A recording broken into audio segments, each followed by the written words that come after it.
Senior സ്റ്റോക്കിൻ്റെ ഇന്നത്തെ എപ്പിസോഡിലേക്ക് എല്ലാ മാന്യപ്രേക്ഷകർക്കും സ്വാഗതം. നമ്മുടെ ഇന്നത്തെ അതിഥിയായി എത്തിയിരിക്കുന്നത് നിങ്ങൾക്കെല്ലാവർക്കും പ്രിയങ്കരിയും കേരളത്തിലെ ആദ്യത്തെ വനിതാ ജേർണലിസ്റ്റുമായ ശ്രീമതി ലീല മേനാണ്. ലീല മേനാണ് ഈ പ്രോഗ്രാമിലേക്ക് ഞാൻ ഹാർദവമായി സ്വാഗതം ചെയ്യുന്നു. മാം, ജേർണലിസത്തിലേക്ക് കടന്നു വരുന്ന ആ സമയത്ത് അധികം സ്ത്രീകളാരും തന്നെ ഈ ഒരു മേഖലയിൽ ഇല്ലായിരുന്നു. അപ്പോൾ എങ്ങനെയായിരുന്നു ആ ഒരു അനുഭവം? എങ്ങനെയായിരുന്നു? ഞാൻ ഡൽഹിയിലാണ് ഞാൻ ജേർണലിസത്തിന് ജോയിൻ ചെയ്തത്, ഇന്ത്യൻ എക്സ്പ്രസ്സിൽ. അന്ന് ഇന്ത്യൻ എക്സ്പ്രസ്സിൽ ആ കാലത്ത് സീമ മുസ്തഫയൊക്കെ ഉള്ള കാലമായിരുന്നു. കൂമി കപൂറൊക്കെ റിപ്പോർട്ടിങ്ങിലുണ്ടായിരുന്നു. അപ്പോൾ അവിടെ സ്ത്രീകൾ ജേർണലിസം ഫീൽഡിൽ വർക്ക് ചെയ്യുന്നത് ഞാൻ കണ്ടിട്ടുള്ളതാണ്. അത് കഴിഞ്ഞിട്ട് പക്ഷേ എനിക്ക് അന്ന് റിപ്പോർട്ടിങ് അവിടെ ചെയ്യാനായിട്ട് ലാംഗ്വേജ് പോരാന്ന് പറഞ്ഞ് ഹിന്ദി അറിയില്ല എന്ന് പറഞ്ഞ് സമ്മതിച്ചില്ല. അപ്പോൾ ഞാൻ ഫ്രീലാൻസ് ചെയ്തു. അന്ന് ഞാൻ ഫ്രീലാൻസ് ചെയ്ത ആദ്യത്തെ സ്റ്റോറി എയർ ഹോസ്റ്റസിനെ കല്യാണം കഴിച്ചാൽ റിസൈൻ ചെയ്യണം എന്നുള്ള ഇഷ്യൂവിനെ പറ്റിയിട്ടായിരുന്നു. അത് പിന്നെ അതൊരു ഇഷ്യൂ ആയിട്ട് റേസ് ചെയ്ത് അത് കഴിഞ്ഞിട്ട് എൻ്റെ റിപ്പോർട്ട് അന്ന് സുപ്രീം കോടതിയിൽ വരെ പോയിട്ട് അന്ന് മാർഗരറ്റ് ആൽവി ആയിരുന്നു അവരുടെ അഡ്വക്കേറ്റ്. അങ്ങനെ അത് ഇഷ്യൂ ആയത് എനിക്ക് ഓർമ്മയുണ്ട്. അപ്പോൾ ആ ധൈര്യത്തിലാണ് ഞാൻ കേരളത്തിലേക്ക് വന്നപ്പോൾ ഞാൻ പറഞ്ഞു എനിക്ക് റിപ്പോർട്ടിംഗ് ഫീൽഡ് വേണം. അപ്പോൾ അന്ന് ഞാൻ വരുമ്പോൾ ഡെസ്കിൽ വിമൻ ഉണ്ട്, പക്ഷേ ഫീൽഡിൽ ആരുമില്ല. അപ്പോൾ ഞാൻ ആദ്യത്തെ വനിതാ റിപ്പോർട്ടറായിട്ട് ഞാൻ ചെയ്തോളാം. അപ്പോൾ അന്ന് ഞങ്ങളുടെ എഡിറ്ററും പറഞ്ഞു സ്ത്രീകൾക്ക് പറ്റിയ ജോലിയല്ല എന്ന് പറഞ്ഞു. അപ്പോൾ ഞാൻ പറഞ്ഞു അങ്ങനെയാണെങ്കിൽ എനിക്ക് 10 to 5 ഡെസ്ക് ഡ്യൂട്ടിക്ക് ഞാനില്ല, എനിക്ക് അങ്ങനെയാണെങ്കിൽ ഞാൻ ഡെസ്കിൽ തന്നെ ഇരുന്നാൽ പോരെയെന്ന് ചോദിച്ചു. അല്ല, പോസ്റ്റ് ഓഫീസിൽ ഞാൻ വർക്ക് ചെയ്തിരുന്നത്, ഞാൻ പോസ്റ്റ് ഓഫീസിൽ ഇരുന്നാൽ മതിയായിരുന്നല്ലോ എന്ന് പറഞ്ഞു. അപ്പോൾ എനിക്ക് 2 to 8 ഡ്യൂട്ടി തന്നു. അപ്പോൾ 2 to 8 ഡ്യൂട്ടിയിൽ ഞാൻ പോകുമ്പോൾ ഞാൻ 2 o'clock വരെ ഫ്രീ ആവും. അപ്പോൾ ഞാൻ പോയിട്ട് വേറെ സ്റ്റോറീസ് ചെയ്യും. അങ്ങനെ ഞാൻ അന്ന് ഈ മത്സ്യത്തൊഴിലാളികളുടെ പ്രശ്നം അങ്ങനെ ഒരുപാട് സ്റ്റോറി ചെയ്ത് എനിക്ക് അദ്ദേഹത്തിന് വിശ്വാസമായി. അങ്ങനെ പിന്നെ എനിക്ക് ആദ്യമായിട്ട് അന്ന് ബ്യൂറോയിലുണ്ടായിരുന്ന ആൾ ലീവ് എടുത്തപ്പോൾ എന്നെ അവിടെ സബ്സ്റ്റിറ്റ്യൂട്ടായിട്ട് വിട്ടു. അപ്പം ഞാൻ ചെയ്ത ആദ്യത്തെ story wife in liquor tragedy ആയിരുന്നു. അപ്പം ഞാൻ ആസ് എ വുമൺ, സ്ത്രീകളൊന്നും ഇറങ്ങിച്ചെല്ലാത്ത മേഖലയാണ് ഈ ലിക്കർ മേഖല.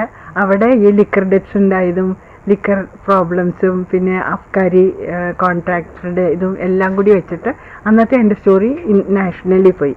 അങ്ങനെയാണ് ഞാൻ റിപ്പോർട്ടിംഗ് ഫീൽഡിൽ വന്നത്. മാമിന് ഈ ജേർണലിസം ഫീൽഡിനോട് താല്പര്യം അല്ലെങ്കിൽ അതിനൊരു ഇൻസ്പിറേഷനായി പറയുന്നത് പ്രേമ വിശ്വനാഥൻ എന്നൊരു യുവതിയുമായിട്ട് നടത്തിയ ഇൻ്റർവ്യൂ ആണെന്ന് പറഞ്ഞു കേട്ടിട്ടുണ്ട്.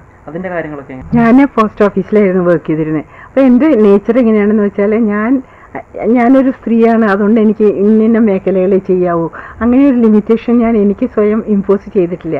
അപ്പോൾ ഞാൻ പോസ്റ്റ് ഓഫീസിലെ ആദ്യത്തെ വനിതാ ടെലഗ്രാഫിസ്റ്റാണ്. അപ്പോൾ പോസ്റ്റ് ഓഫീസ് സൈഡിൽ വനിതാ ടെലഗ്രാഫിസ്റ്റ് ഇല്ല. അപ്പോൾ ആസ് എ വുമൺ ടെലഗ്രാഫിസ്റ്റ് ഞാനൊരു ഡിഫറെൻ്റ് ആയിട്ടുള്ളൊരു ഇതായത് കാരണം പ്രേമ വിശ്വനാഥൻ അന്ന് ഈ ഭാരതീയ വിദ്യാഭവനിൽ നിന്ന് ആദ്യമായിട്ട് ജേർണലിസം കോഴ്സ് തുടങ്ങിയിട്ട് ഫസ്റ്റ് ബാച്ചിലത്തെ സ്റ്റുഡൻ്റാണ്. അപ്പോൾ പ്രേമ വിശ്വനാഥൻ വന്ന് എന്നെ പോസ്റ്റ് ഓഫീസിൽ വന്ന് ഇൻ്റർവ്യൂ ചെയ്തു.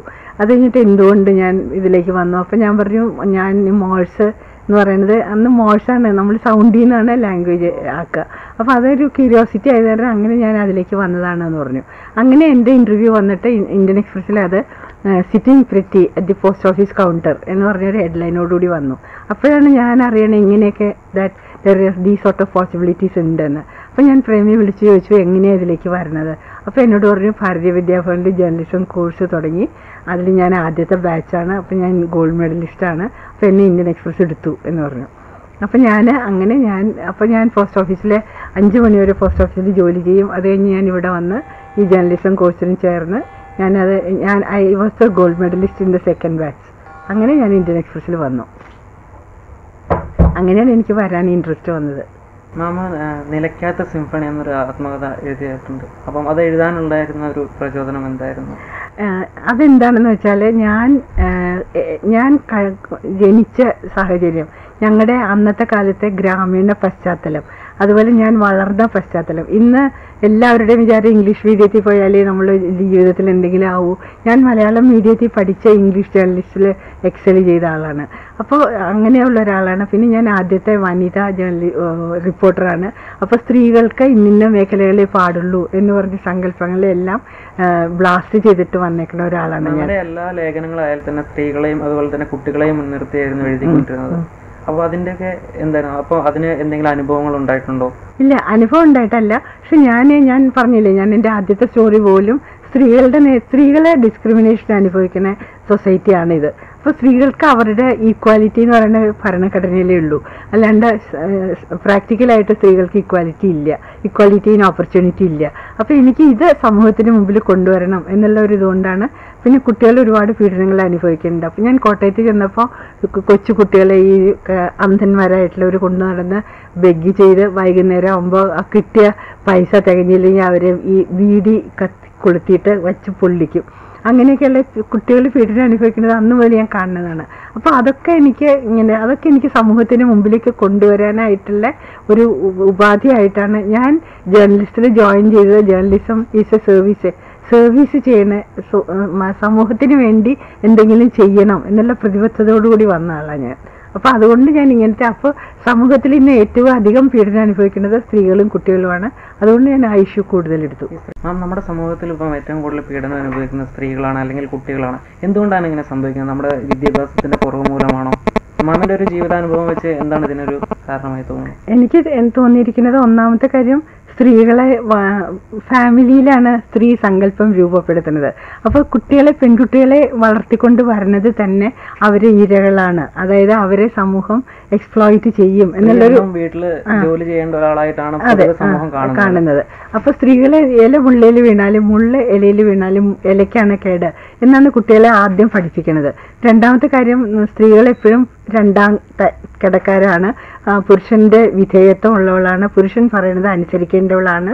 അപ്പോൾ എപ്പോഴും ആജ്ഞാപിക്കുന്ന പുരുഷൻ, അനുസരിക്കേണ്ട സ്ത്രീ, അങ്ങനെയുള്ള സങ്കല്പമാണ്. പിന്നെ സ്ത്രീകൾ അവനവൻ്റെ ഒരു തീരുമാനം ഒരിക്കലും എടുക്കാൻ സമ്മതിക്കില്ല. തീരുമാനം എപ്പോഴും പുരുഷൻ്റെതാണ്, സ്ത്രീകളുടേതല്ല. അങ്ങനെ ഒരുപാട് സങ്കല്പങ്ങളിൽ കൂടി വരുന്ന സ്ത്രീകളെ ഒരിക്കലും പുരുഷനെതിരെ പോവില്ല. അതിനുള്ള പ്രധാന കാരണം തന്നെ ഇത് പുരുഷ മേധാവിത്വ സമൂഹമാണ്, പിതൃമേധാവിത്വ സമൂഹ സങ്കല്പങ്ങൾ നിലനിൽക്കുന്ന സമൂഹമാണ്. അതുകൊണ്ട് സ്ത്രീകൾക്ക് സെക്കൻഡ് ക്ലാസ് സിറ്റിസൺ സ്റ്റാറ്റസേ ഉള്ളൂ. അപ്പോൾ അവർ പുരുഷവിധേയരായിട്ട് ജീവിക്കണം എന്ന് വരുമ്പോൾ ഇന്നത്തെ കാലത്ത് പണ്ട് സ്ത്രീകളെ ബഹുമാനിച്ചിരുന്നു, സ്നേഹിച്ചിരുന്നു, ആദരിച്ചിരുന്നു. ആ സങ്കല്പമൊക്കെ മാറിയിട്ട് ഇന്ന് സ്ത്രീകൾ വെറും ഒരു ശരീരമായിട്ട് ചുരുങ്ങണ ഈ കാലത്ത് സ്ത്രീകൾ അവനവൻ്റെ സ്വത്വം ഇൻഡിവിജ്വാലിറ്റി തിരിച്ചറിഞ്ഞില്ലെങ്കിൽ, കഴിവ് തിരിച്ചറിഞ്ഞില്ലെങ്കിൽ സ്ത്രീകൾ ഇന്ന് അടിമകളായിട്ട് അവരുടെ കഴിവുകൾ ഡെവലപ്പ് ചെയ്യാണ്ട് അവരുടെ പൊട്ടൻഷ്യൽ ഫുൾ ഗ്രോത്തിലേക്ക് വരാണ്ടാവും. അതുകൊണ്ടാണ് ഞാൻ ഈ മെസ്സേജ് സ്ത്രീകളിലേക്ക് എത്താൻ വേണ്ടിയിട്ടാണ് സ്ത്രീകളെ ഉണരാനും അവരുടെ കഴിവുകൾ എന്താണെന്ന് തിരിച്ചറിയണം, അവർക്ക് തുല്യ അവസരം നേടണം, അവർക്ക് തീരുമാനം എടുക്കാനാകും, അവർക്ക് സമൂഹത്തിലെ മുഖ്യധാരയിലേക്ക് വരാൻ സാധിക്കും എന്നുള്ള ആത്മവിശ്വാസം വളർത്താൻ വേണ്ടിയിട്ടാണ് ഞാൻ തുടങ്ങിയത്. ഈ ഒരു സ്ത്രീകൾക്ക് ഈ ഒരു ബോധം ഉണ്ടാക്കാൻ വേണ്ടി അവർക്ക് വേണ്ടി എന്തെങ്കിലും ക്ലാസ്സുകൾ നടത്തുക, അവന്റെ നേതൃത്വത്തിൽ അങ്ങനെ എന്തെങ്കിലും ക്ലാസ്സുകൾ നടത്തുക, അങ്ങനെ എന്തെങ്കിലുമൊക്കെ ചെയ്യാറുണ്ടോ? അങ്ങനെയല്ല. ഇപ്പം ഞാനിപ്പോൾ ഈ വനിതകളെ സഹായിക്കുന്ന ഒരുപാട് NGOs ഉണ്ട്, അവരുടെ കൂടെ പോയിട്ട് ഞാൻ ഒരുപാട് ക്ലാസ് എടുക്കും. ഇപ്പൊ തന്നെ സൂര്യനെല്ലി കേസ്, അങ്ങനെ ഒരുപാട് കേസുകൾ മാം എഴുതിയിട്ടുണ്ട്. അപ്പം ആ ഒരു എഴുതുന്ന സമയത്ത് എന്തെങ്കിലും അവരിൽ നിന്ന് എന്തെങ്കിലും ഭീഷണിയോ അങ്ങനെ എന്തെങ്കിലും അനുഭവങ്ങൾ ഈ ജേർണലിസ്റ്റ് ജീവിതത്തിൽ നിന്നുണ്ടായിട്ടുണ്ടോ? എനിക്ക് അങ്ങനത്തെ ഭീഷണിയൊന്നും ഉണ്ടായിട്ടില്ല. എനിക്ക് ആകെ ഒരു ഭീഷണി ഒരിക്കൽ ഉണ്ടായിട്ടുള്ളൂ. അത് പാലായിലൊരു ഡോക്ടർ, അയാൾക്ക് ഒരു നേഴ്സായിട്ടൊരു പ്രേമബന്ധം ഉണ്ടായിരുന്നു. അപ്പോൾ ഈ വൈഫിനെ ഒഴിവാക്കാൻ വേണ്ടിയിട്ട് അതിന് ഭ്രാന്താണ് എന്ന് സ്ഥാപിക്കാൻ വേണ്ടിയിട്ട് അതിനെ പൂട്ടിയിട്ടപ്പോൾ അതിൻ്റെ സിസ്റ്റർ എൻ്റെ അടുത്ത് വന്ന് പറഞ്ഞു, ലീല ഇങ്ങനെ അയാൾ എൻ്റെ സിസ്റ്ററിനെ ഇങ്ങനെ പൂട്ടിയിട്ടേക്കാണ്, മനോരോഗിയായിട്ട് മാറ്റാനുള്ള ശ്രമമാണെന്ന്. അപ്പോൾ ഞാൻ സാലി ഇടമറുക എന്ന് പറഞ്ഞ് അവരെൻ്റെ അടുത്ത് വന്ന് പറഞ്ഞു. അപ്പം ഞാനും സാലിയും കൂടി ഇടുക്കിയിലെവിടെയാണത്. എന്നിട്ട് ഞാൻ അവിടെ ചെന്ന് നോക്കിയപ്പോൾ ഈ സ്ത്രീ ഒരു പ്രശ്നമില്ലാത്തൊരു സ്ത്രീയെ ഇങ്ങനെ ഒരു മുറിയിൽ ഇങ്ങനെ ഇട്ടേക്കാണ്. എന്നിട്ട് ഇങ്ങനെ ഒരു ജനല മാത്രമേ ഉള്ളൂ. എന്നിട്ട് ഈ ജനലിൽ കൂടിയാണ് ഭക്ഷണമൊക്കെ കൊടുക്കേണ്ടത്. അങ്ങനെ അപ്പോൾ ഞാൻ അവിടെയല്ല, അപ്പോൾ നിങ്ങൾ ക്ലാസ്സിലൊക്കെ പറയുന്ന പോലെ എല്ലാത്തിനും നമ്മൾ എൻക്വയറി ചെയ്ത് വേറെ ആൾക്കാരോട് ക്വസ്റ്റ്യൻ ചെയ്ത് ഇതിൻ്റെ ഓതൻറ്റിസിറ്റി അറിയണം. അപ്പോൾ ഞാൻ അവിടുത്തെ വാച്ച്മാനോടും ബാക്കി എല്ലാവരോടും ചോദിച്ചപ്പോൾ ഈ സ്ത്രീക്ക് യാതൊരു പ്രശ്നമില്ല, ഇയാൾക്ക് ഇങ്ങനെ ഒരു അഫയർ ഉള്ള കാരണമാണ്. അപ്പോൾ ഞാനത് റിപ്പോർട്ട് ചെയ്തു. എന്നിട്ട് ഈ സ്ത്രീ ഇവിടെ ഇങ്ങനെ നിൽക്കണ പടം വരെ ഇട്ടിട്ടു. അയാൾക്ക് ദേഷ്യം വന്നിട്ട് രാത്രി ആയപ്പോൾ അയാളെന്നെ അത് പബ്ലിഷ് ചെയ്ത് വന്നപ്പോൾ അന്ന് രാത്രി അയാളെന്നെ വിളിച്ചിട്ട് പറഞ്ഞു കൊല്ലുമെന്ന്. ഞാൻ പറഞ്ഞു ട്രൈ ചെയ്തോളെ.